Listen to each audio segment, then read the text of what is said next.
Welcome to Mindfulness to Change. The key question to life is, what is your desired future that you and I want in life? And as a Christian, the key calling is to change into Christ-likeness. A new man has been born again. But that journey requires true faith. And this is the whole question that I want to bring to mind my whole life.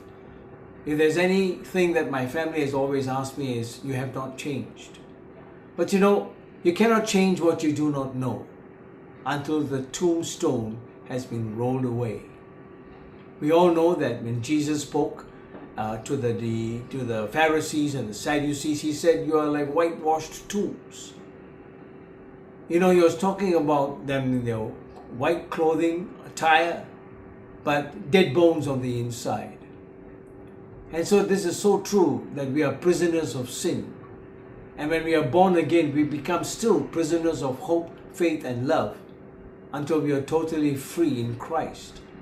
And that wonderful day when the tombstone has finally rolled away and we are with the Lord in eternity. And so it is so important for us to develop a Hebraic framework to this question of mindfulness to change. What is it in the biblical point of view? Hebraic mindfulness, Hebraic wakefulness, Hebraic attentiveness in the scriptures goes beyond Christian mindfulness. And this is the key calling that I want to bring you alive again into the ancient scriptures, the ancient practices that sanctified time in the present.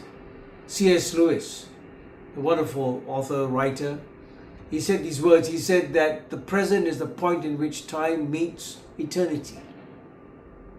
The Koheleth in Wisdom Scriptures, in Ecclesiastes in chapter 3 verse 11, it says, God has created all things beautiful, but He has also set aside eternity in the hearts of man, all mankind. Why?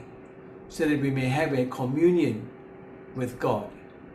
And so this time meets eternity is that covenantal consciousness, which I call the Sukkah consciousness, that we are always in that very present moment in time, in the presence of God, where time becomes sanctified in our daily life. And so I hope that this channel will bring an inspiration to your walk in faith, and together we can become true Christians and disciples of Jesus of Nazareth, because that is the key calling. How to become Christ-like.